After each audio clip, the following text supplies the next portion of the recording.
Right, so today I want to make a video updating everyone as usual, as well as getting into some other big stuff. Now, we had some pretty terrible news come out this morning, which we knew was coming. We just didn't know the extent of it. I'll talk a little bit about that as well as some other stuff. But first things first, um, Canada's up to 52,246 cases with 3,084 dead. Alberta is up to 5,355 cases with 89 dead. We had 190 new cases yesterday. We're also up to 2,161 recovered. So the recovered rate continues to go up. Again, we had about another 6,000 tests yesterday. So we still are testing a ton of people. The curve has been pretty flat. I mean, you look at the curve; it's been flat for weeks now. So Alberta came out with their relaunch strategy yesterday. It's starting on the 14th, I believe, and I mean it's honestly, I mean it's good in a way, but honestly, it's more or less too little, too late. In that it's gonna take, my guess is till probably late June till everything, at least, well, I mean, everything's not going to be open back up. At least everything that realistically can be, open back up. That'll be my guess, but we probably should be at stage two, if not stage three, of that reopen plan that Alberta has at this point. So again, like I say, the evidence overwhelmingly points towards we never even should have had a lockdown in the first place. And if you want to argue that we should have, it should have been done probably a couple weeks ago, maybe even sooner.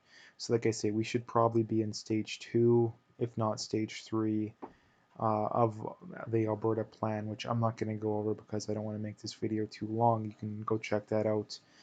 It's relatively easy to find. So, I already made a video about this, so go check that out if you haven't already. But the government announced their gun ban, and as usual, as predicted, again, we don't know the list too, which is something that's very insane that they just banned a massive amount of, and then we do know most of the guns that are on there, namely the AR-15, which will account for probably the majority of the guns banned, but we don't know all of them, and that's the problem, is that a lot of people now are in possession of essentially prohibited guns that they don't even know is prohibited. So again, that's this whole gun ban is literally designed to punish law-abiding gun owners, and it does nothing to go after criminal, the kind of people that commit the overwhelming majority of the crime, because the people that commit the overwhelming majority of the crime do it with guns that were never bought legal in the first place, or legally in the first place. So if you care about saving lives, your entire plan when it comes to this kind of stuff should be, how can we attack gang crime? How can we go after organized crime? All that kind of stuff. So if you're for this kind of stuff, you don't care about public safety. You care about your stupid feel good emotional BS. Okay, I'm just going to tell it what it is. I'm not going to sit and pretend that that's not the case. Um, Semi-automatic rifles kill an incredibly low amount of people. Even in the States, you're talking like 100 people.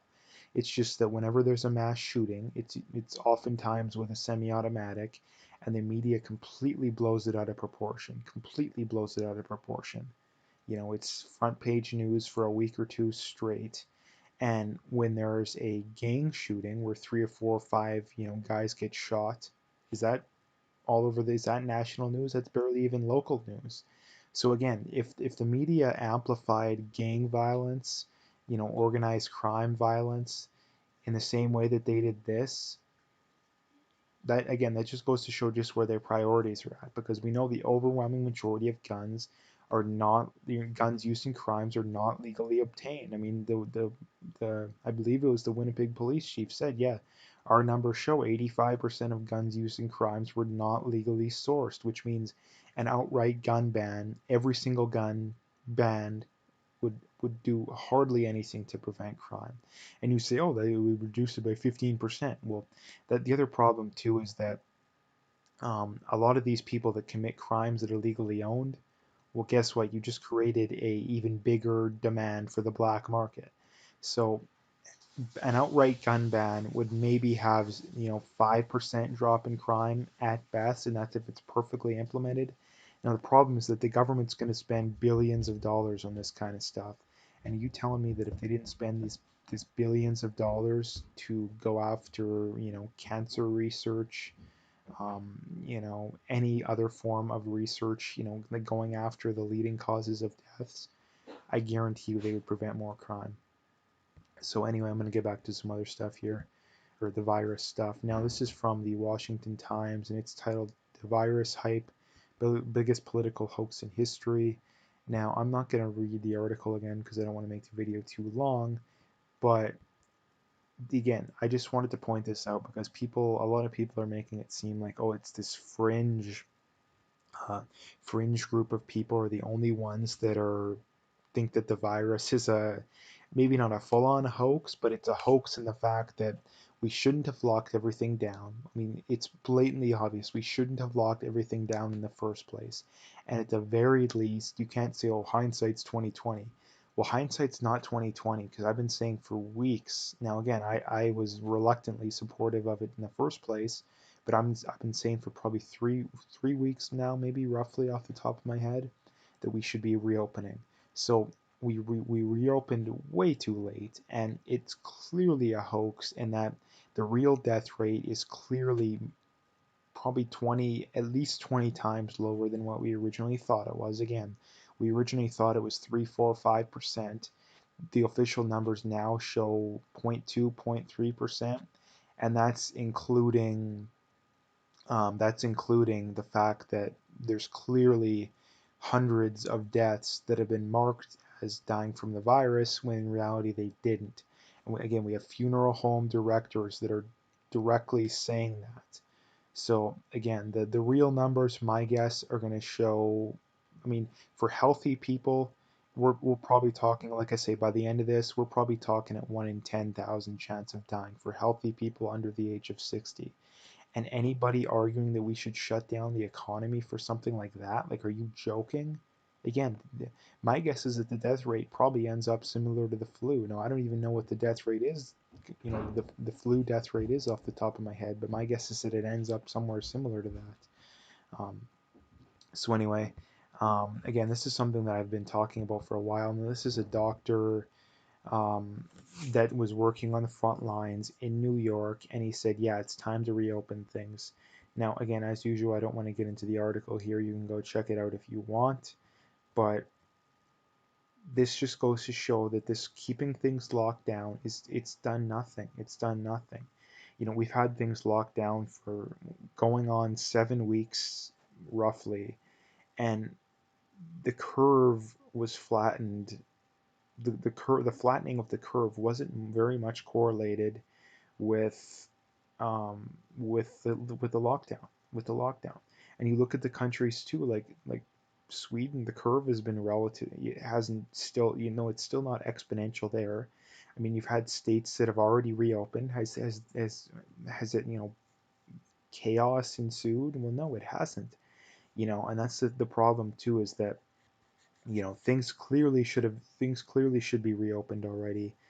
I really, again, and for the main reason, like I keep having to reiterate too, people think that it's just pure selfish intentions. All you care about is yourself. Well, no. You know, first of all, the UN has warned that hundreds of millions of people, largely in the third world, could starve if we keep things going this way. I mean, they may already. We're going to walk out of this with double-digit unemployment. Uh, Alberta is probably going to be one of the hardest hit provinces, like as usual lately. These are the reasons why we support it, in that it's a simple cost benefit analysis.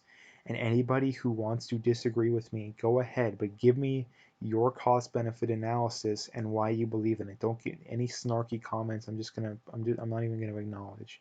So again, the cost benefit analysis is far more people are going to suffer from the economic damage done from shutting things down than from the virus. That's been my argument for weeks now, and that will continue to be my argument until I'm proven wrong.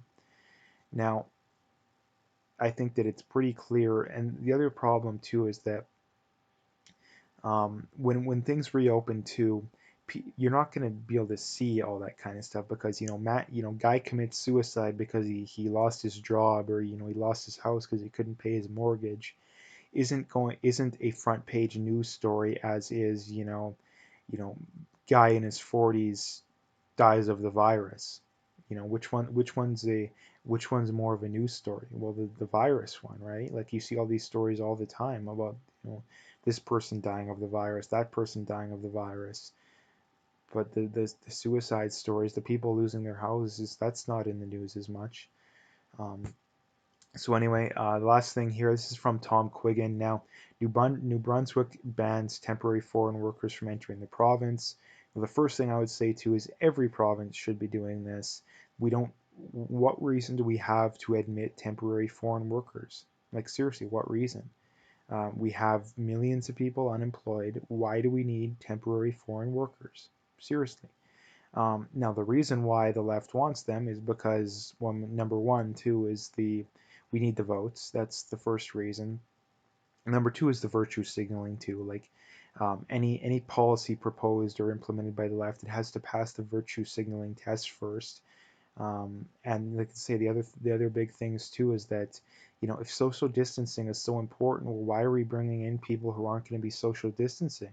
Like, it doesn't make, not to mention too that we have to pay these people to stay in hotels for 2 weeks, uh, from taxpayer money, which could be used to go towards actual people who actually deserve it, rather than giving to temporary foreign workers who we shouldn't be bringing in. So good on New Brunswick for banning them. I really hope that Alberta looks at something like this. I doubt it, but like I say, every province should be looking at stuff like this, and we don't need temporary foreign workers. There's no good argument for bringing in the temporary foreign workers whatsoever, like whatsoever. Um, like it's just very crazy too. I know, like, today has been rather overwhelming. We had the gun ban. We have, crazy stuff going on. We had, like I say, we have Alberta's reopening plan, which is kind of, you know, a forgotten story that, now that the gun bans came out, and, things are really scary in Canada. And it's like I say too, my underlying reason for wanting to reopen things for so long and still, like, right now, is that people don't realize just how hard of times we could be in for. Like, people really don't. Because the mainstream media, all they're doing is fear mongering, talking about how, Bill, if we reopen things, an extra 10 old people could die. Ooh, the horror. It's not that I want anybody to die. It's that, like I say, it's a cost benefit analysis. Would you rather have, like I'm saying, in Alberta, we still haven't even had 100 people die yet. We still haven't even had 100 people die yet. But I guarantee you, I would bet money that if we keep things going, which we're going to for at least the next month, probably 2 months, um, I guarantee you that more than 100 people will commit suicide, uh, from the direct or indirect damage that has been done by this shutdown. Like I say, there's already been one or two, at least one. Those are just the ones that I know of. And again, that stuff isn't public information too. Like, I found that out through a neighbor who has access to that kind of stuff. Um, and again, that's just one medium-sized city in Alberta that they've had multiple people commit suicide already. Like, imagine how many people in Edmonton, Calgary area have done it. Like I say, to me, like I say, the cost benefit analysis, it's not even close either. Like, people, they have this, whenever they're talking about the reopening plans, looking through social media, like, people have this, I think we need to reopen, but they have this really, skeptical, oh, is it the right time kind of thing. Like, they're really skeptical. Like, it's not even close. Like, it really isn't even close. And like I say, the evidence overwhelmingly points towards we shouldn't even have closed down in the first place. Not when should we reopen things. And like I say, it's a hindsight 2020 thing. Now, again, if I was running things, would I have known? Probably not. Like, probably not. But I mean, for starters, I would have closed the borders much. I mean, the Trudeau government still hasn't closed the borders to flights from China, to flights from most of these foreign countries. I would have closed the borders. I would have encouraged people to wear masks. I wouldn't have entertained this stupid, oh, you're a racist if you you know, you're skeptical of the or if you want to close borders, you're a racist. You know, borders don't work, which is a terrible argument because the same people that say borders don't work, you know, they're really big on the borders of your house. They're really big on the imaginary borders of 6 feet apart, right? Like those borders work, but the massive amounts of land and water in between us and China, for example, that doesn't work. No, that doesn't work. There's hundreds of kilometers in between us, at least, you know, most areas. Um, I don't know how close, you know, northern Canada is from China, but again, if borders don't work, well, why are we forcing everybody to stay in their house? I thought borders don't work. So again, it's absolutely crazy too. Again, and that's the other thing too, is that they're arresting people for going to church, you know, staying in their cars, keeping their windows closed, you know, not talking to anyone other than their family members. You know, what's the difference between a border, you know, a wall or a window in your house and a window in your car? Like it's made of the same material. Like again, these people, the contradictions and the lies and the misleading people is absolutely off the charts too. And I, again, with this gun ban and all this stuff in Canada, like what is it going to take for Canadians to wake up too? Like we need to grow a pair of balls for once and wake up. Like wake up, Canada. Like we're having our rights just taken from us, you know, left and right, and people are just going along like nothing's happening. You know, it'll never happen here. You know, the it'll never happen to us attitude has sure worked out really well in the past, hasn't it? You know, the oh, you're just fear mongering. The government would never do that. You know, they just want to take your guns because they care about public safety, even though the guns they're taking kill a very few, you know, amount of people every year. And the guns that actually kill the vast majority of people, they didn't spend 1 second legislating on them. And even if they did, it wouldn't do anything because they would just ban legal gun owners. They wouldn't, they were legal, you know, people from legally obtaining them. Um, but anyway, like I say, I'm a little mad to say the least at the gun ban and the fact that the reopening plan of Alberta is so weak. Again, they don't want to set dates. They don't want to commit to a whole lot. And like I say, I think that it's very much possible that the UCP gets voted out of Alberta. And again, I'm not a big fan of the UCP. If if an election were tomorrow, I don't even know if I would vote for them. To be honest, I'm kind of torn. You know, I like that Kenny just called out the Green New Deal. I like that he's pushing back against the green, you know, the fanatics, you know, the climate alarmists. I like that kind of stuff. I like that he called out Tam for her BS, but I hate the Bill 10 stuff and the fact that again he hasn't gone far enough on a lot of this stuff too. Like if you're not comfortable taking a stand that is clearly on the more right wing side, like a hard stand from a right wing perspective in Alberta, like why are you even being a right wing politician? Like what's the point? Like you're in Alberta, like come on. But anyway, I've talked for enough. I'm gonna leave the video there. Um, so basically, check out my PayPal and email link. I got linked in the description. I appreciate any donations, but at the very least, just hit that like and subscribe if you haven't already. Check out my BitChute channel as well. Again, YouTube's going to ban or shadow ban me at some point. I'm growing a decent amount on BitChute, so check me out there. And last thing, I did actually just create a Twitter account, so check me out there as well. I got the link in the description so check me out there as well.